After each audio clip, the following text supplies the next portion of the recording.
ایک آدمی نے حقارت آمیز لہجے میں کہا، منظر کے بیٹوں نے پہلی بار اپنی تلواروں کو آزمایا ہے، اور وہ بھی ایک لڑکی کے جسم پر، ورنہ اب تک اس لڑائی میں ان کی حیثیت دور کے تماشائیوں کی سی تھی، اور منظر کے بیٹے خون کے گھونٹ پی کر رہ گئے۔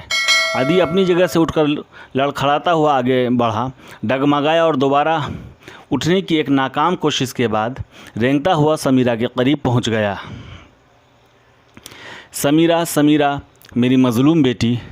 وہ اسے اپنی طرف متوجہ کرنے کی کوشش کر رہا تھا، اسے اپنے سینے سے لگا کر بھینچ رہا تھا۔ پھر اس نے آگ کی روشنی میں سمیرہ کے خون سے بھیگا ہوا ہاتھ اٹھا کر دیکھا اور پوری قوت کے ساتھ چلایا، وحشیو، درندو، اب تم کس بات کا انتظار کر رہے ہو؟ مجھے قتل کیوں نہیں کرتے؟ تم سمیرہ سے ڈر گئے تھے، لیکن اب وہ میری حفاظت کے لیے تلوار نہیں اٹھائے گی۔ مسعود چلایا، تم کیا دیکھ رہے ہو؟ اسے ختم کر دو۔ لیکن اس کے ساتھی اس کے حکم کی تعمیل کرنے کے بجائے تذبذب اور پریشانی کی حالت میں ایک دوسرے کی طرف دیکھ رہے تھے۔ یہ لوگ جو تھوڑی دیر قبل عدی کے خون کے پیاسے تھے، اپنے سامنے ایک لڑکی کی لاش دیکھ کر خوف زدہ نظر آتے تھے۔ بدوی قبائل کی لڑائیوں میں اس قسم کے واقعات ایک عام بات تھی، لیکن یثرب کے نسبتاً مہذب لوگوں کے نزدیک ایک لڑکی کا قتل ایک غیر معمولی واقعہ تھا۔ اس کے علاوہ وہ گھوڑے کی ٹاپ اب بہت قریب سنائی دے رہی تھی، اور وہ عدی سے زیادہ دروازے کی طرف دیکھ رہے تھے۔ ایک آدمی نے کہا، جابر، مسعود، تم اطمینان سے ان لاشوں پر تیغ زنی کی مشق کر سکتے ہو۔ یہ سوار تنہا ہے، اور اگر وہ دشمن ہوا تو بھی تمہارے لیے کوئی خطرہ نہیں۔ ہم خطرے کے وقت تمہاری حفاظت کر سکیں گے۔ منات کی قسم، اگر مجھے معلوم ہوتا کہ تمہارا مقصد ایک لڑکی کو موت کے گھاٹ اتارنا ہے تو میں تمہارا ساتھ نہ دیتا۔ اب نہ معلوم یثرب میں کتنی مائیں اور بہنیں قتل کی جائیں گی۔ سرپٹ سوار صحن میں داخل ہوا اور ان کے قریب پہنچ کر گھوڑے سے کود پڑا۔ یہ عاصم تھا۔ سالم نے آگے بڑھ کر اس کے گھوڑے کی باگ پکڑتے ہوئے کہا، اخی، اخی، ہم ان سے انتقام لے چکے ہیں۔ یہ عدی ہیں، اور اس کے 2 بیٹوں کی لاش بھی صحن میں پڑی ہوئی ہے۔ یہ وہ لڑکی ہے جس نے جابر پر حملہ کیا تھا۔ آپ کہاں تھے؟ عاصم نے آگے بڑھ کر علاؤ کے قریب ایک دلخراش منظر دیکھا اور چند ثانیے سکتے کے عالم میں کھڑا رہا۔ پھر وہ اس کی لاش کے قریب بیٹھ گیا اور اس کا سر اپنی گود میں لے کر چلایا، سمیرہ، سمیرہ، میری طرف دیکھو، مجھ سے بات کرو، میں تمہارا عاصم ہوں۔ لیکن سمیرہ کے پاس اس کی التجاؤں کا کوئی جواب نہ تھا، اور عاصم کی آواز سسکیوں میں تبدیل ہو رہی تھی۔ عدی نے درد سے کراہتے ہوئے اپنی گردن اٹھائی اور کہا، عاصم، تم بہت دیر سے آئے۔ سمیرہ اب تمہاری طرف نہیں دیکھے گی۔ اسے عامر اور عتبہ نے اپنے پاس بلا لیا ہے۔ جابر نے آگے بڑھ کر اپنی تلوار بلند کرتے ہوئے کہا، عامر اور عتبہ تمہیں بھی اپنے پاس بلا رہے ہیں۔ کاش وہ تمہاری طرح قبیلے کے ہر آدمی کو اپنے پاس بلا لیتے۔ عاصم اچانک اپنی جگہ سے اٹھا اور اس نے پوری قوت سے جابر کو دھکا دے کر ایک طرف گرا دیا، اور پھر چشم و زن میں اپنی تلوار نیام سے نکال لی۔ مسعود چلایا، اسے پکڑ لو، اسے مار ڈالو، یہ غدار ہے، اور یہ کہتے ہی اس نے عاصم پر حملہ کر دیا۔ عاصم نے اس کا وار اپنی تلوار پہ روکا اور پھر ایک زخمی شیر کی طرح اس پر جھپٹ پڑا۔ مسعود کو چند قدم پیچھے دھکیلنے کے بعد اس نے پوری قوت کے ساتھ ایک وار کیا اور مسعود کی لاش زمین پہ تڑپنے لگی۔ جابر نے اٹھ کر عقب سے وار کرنے کی کوشش کی، لیکن عدی چلایا، عاصم، پیچھے دیکھو۔ عاصم نے مڑ کر دیکھا تو وہ جابر کی تلوار کی زد میں آ چکا تھا۔ اس نے اچانک ایک طرف جست لگا دی، جابر کی تلوار کی نوک زمین پر جا لگی۔ اس کے ساتھ ہی عاصم نے ایک بھرپور ہاتھ مارا اور جابر کی تلوار عاصم کی تلوار سے ٹکرانے کے بعد اس کے ہاتھ سے نکل کر چند قدم دور جا گری۔ اب عاصم کی تلوار کی نوک اس کے سینے پر تھی۔ جابر الٹے پاؤں پیچھے ہٹتے ہوئے دیوار سے جا لگا۔ سالم نے بھاگ کر عاصم کا بایاں بازو پکڑتے ہوئے کہا، اخی، آپ کو کیا ہو گیا ہے؟ یہ میرے ماموں کا بیٹا ہے، یہ جابر ہے۔ آپ مسعود کو قتل کر چکے ہیں۔ اخی، اخی، ہوش میں آئیے۔ لیکن عاصم نے اپنی تلوار کی نوک جابر کے سینے سے ہٹائے بغیر اپنے بائیں ہاتھ کو جھٹکا دیا اور کمسن لڑکا زمین پر گر پڑا۔ عاصم نے مڑ کر ان آدمیوں کی طرف دیکھا جو سراسیمگی کی حالت میں یہ ناقابل یقین منظر دیکھ رہے تھے۔ اس نے کہا، سمیرہ کو کس نے قتل کیا ہے؟ بزدلوں، میں پوچھتا ہوں، عدی کے معصوم لڑکی کو کس نے قتل کیا ہے؟ کسی نے جواب نہیں دیا۔ عاصم نے جابر کی طرف متوجہ ہو کر پوچھا، تم بتاؤ، عدی کی بیٹی کو تم نے قتل کیا ہے؟ جابر چلایا، بھائیو تم کیا دیکھ رہے ہو؟ تمہیں کیا ہو گیا ہے؟ عاصم اپنے ہوش میں نہیں، اس پر ابھی تک عادی کے جادو کا اثر ہے۔ میری جان بچاؤ، لیکن کسی کو آگے بڑھنے کی جرأت نہ ہوئی۔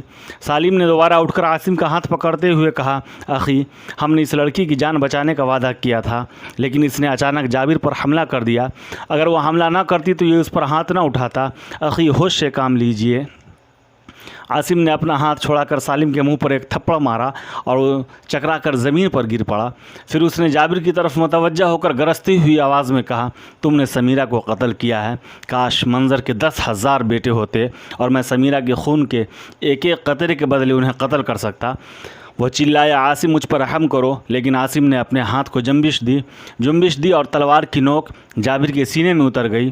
وہ گرا۔ عاصم نے ایک جنون کی سی حالت میں پے در پہ اس کی تڑپتی ہوئی لاش پر کئی وار کر دیے۔ بھائیو، ایک آدمی چلایا، اور تم کیا دیکھ رہے ہو؟ منظر کے 2 بیٹے قتل ہو چکے ہیں، اب تم واپس کی کیا منہ لے کر جاؤ گے؟ ہمارے لیے اس کے بجائے مر جانا بہتر ہے۔ عاصم پاگل ہو چکا ہے، اسے پکڑ لو، اسے مار ڈالو، جلدی کرو، گھیرا ڈالو، ورنہ تھوڑی دیر میں خزرج کے تمام آدمی یہاں پہنچ جائیں گے۔ وہ نصف دائرے میں آگے بڑھنے لگے اور سالم ایک طرف ہٹ کر سسکیاں لینے لگا۔ عاصم اچانک ایک طرف جھپٹ پڑا اور اس کے پہلے ہی وار سے ایک آدمی کی لاش زمین پہ تڑپ رہی تھی اور باقی بدحواس ہو کر ادھر ادھر بھاگ رہے تھے۔ عاصم صحن کے بیچ میں رک گیا اور اس نے غصہ سے لرزتی ہوئی آواز میں کہا، بزدلو، میں تمہیں یہ بتانے آیا تھا کہ ہمارے گھر پر شمون کی یہودی کے آدمیوں نے حملہ کیا تھا اور عادی کو اس بات کا علم بھی نہ تھا۔ جب شمون کے آدمی ہمارے گھر پر حملہ کر رہے تھے، میں عادی کے ساتھ اس کے باغ میں بیٹھا ہوا تھا، لیکن اب باتوں کا وقت گزر چکا ہے۔ تمہیں صرف لڑنے کا شوق تھا اور میں تمہارا یہ شوق پورا کرنا چاہتا ہوں۔ اب بھیڑیوں کی طرح بھاگ کیوں رہے ہو؟ آؤ۔ لیکن کسی نے آگے بڑھنے کی جرأت نہ کی۔ اچانک باہر سے نقاری کی آواز سنائی دی اور ایک آدمی چلایا، ٹھہرو، ہم اپنی لاشیں چھوڑ کر نہیں جا سکتے۔ تیسرے نے کہا، پاگل مت بنو، اب لاشیں اٹھانے کا کون سا وقت ہے؟ یہ باتیں تمہیں اس وقت سوچنی چاہیے تھی جب عادی کا ایک لڑکا اپنے قبیلے کو خبردار کرنے کے لیے یہاں سے بھاگ گیا تھا۔ اب اپنی جانیں بچانے کی فکر کرو۔ آن کی آن میں صحن خالی ہو گیا، لیکن سالم عاصم کے قریب کھڑا رہا۔ عاصم غضبناک ہو کر چلایا، تم اب کیا دیکھ رہے ہو؟ جاؤ۔ سالم نے فیصلہ کن انداز میں جواب دیا، میں نہیں جاؤں گا، آپ کے ساتھ رہوں گا۔ عاصم نے آگے بڑھ کر اس کا بازو پکڑ لیا اور اسے زبردستی کھینچتا ہوا صحن کے دروازے تک لے گیا۔ عاصم چلا رہا تھا، اخی، تم مجھے بھی جابر اور مسعود کی طرح قتل کیوں نہیں کر دیتے؟ اب میں قبیلے کے سامنے کیا منہ لے کر جاؤں گا؟ عاصم نے اسے پوری قوت کے ساتھ دروازے سے باہر دھکیل دیا اور چند قدم کے فاصلے پر منہ کے بل جا پڑا۔ پھر وہ جلدی سے اٹھا اور ایک ثانیے عاصم کی طرف دیکھنے کے بعد بھاگتا ہوا باغ میں روپوش ہو گیا۔ عاصم کچھ دیر بے حس و حرکت کھڑا رہا، صحن میں بکھری ہوئی لاشوں کی طرف دیکھتا رہا۔ یہ تمام واقعات اسے ایک ناقابل یقین قصہ معلوم ہوتا تھا۔ وہ اپنے دل کو تسلیاں دینے کی کوشش کر رہا تھا، یہ ناممکن ہے، سمیرہ کو موت نہیں آ سکتی، ایک خواب ہے، یہ کیسے ہو سکتا ہے کہ سمیرہ کو موت آ جائے اور میں زندہ رہوں؟ اچانک اس نے ایک جھرجھری لی اور آہستہ آہستہ قدم اٹھاتا ہوا سمیرہ کی لاش کی طرف بڑھا۔ پانی پانی، عادی کی نحیف سی آواز سنائی دی اور وہ بھاگ کر مکان کے دروازے کے قریب ایک مٹکے سے پانی کا کٹورا بھر لایا۔ عادی کو چند گھونٹ پلا کر دوبارہ زمین پر لیٹانے کے بعد اس نے سمیرہ کو سہارا دے کر اٹھایا اور پانی کا پیالہ اس کے منہ کو لگا دیا، لیکن سمیرہ کے حلق میں جانے کی بجائے ادھر ادھر بہہ گیا اور عاصم کے لرزتے ہوئے ہاتھ سے پیالہ گر پڑا۔ سمیرہ، سمیرہ، وہ اس کی لاش کو اپنے سینے سے بھینچ کر چلایا، میری طرف دیکھو، مجھ سے بات کرو، مجھے اس دنیا میں تنہا چھوڑ کر نہ جاؤ۔ سمیرہ، میں تمہارا مجرم ہوں، کاش میں نہ آتا، کاش ہم ایک دوسرے کو نہ دیکھتے، کاش مجھے معلوم ہوتا کہ ہماری محبت اس گھر کے لیے جہنم کی آگ بن جائے گی۔ پھر اس نے آسمان کی طرف دیکھا اور سسکیاں لیتے ہوئے کہا، اے لات، اے حبل، اے عزا، اے منات، مجھ پہ رحم کرو۔ اگر تمہاری آنکھیں ہیں تو میری حالت دیکھو، اگر تمہارے کان ہیں تو میری فریاد سنو۔ اگر تم کسی کو کچھ دے سکتے ہو تو میں تم سے سمیرہ کی زندگی کی بھیک مانگتا ہوں، مہینوں اور برسوں کے لیے نہیں، صرف ایک لمحہ کے لیے میری سمیرہ مجھے واپس دے دو، پھر اسے دنیا کی کوئی طاقت مجھ سے نہیں چھین سکے گی۔ پھر اگر ساری دنیا کے درندے اس گھر پر حملہ کر دیں تو میں تنہا ان کا مقابلہ کروں گا۔ آسمان کی بے رحم قوت ہو، تم نے سمیرہ کو یہ دیکھنے کا موقع تو دیا ہوتا کہ میں اس کے لیے اپنے قبیلے سے لڑ سکتا ہوں۔ اے ابراہیم اور اسماعیل کے خدا، میں تجھ سے مدد مانگتا ہوں۔ عادی اس کے قریب پڑا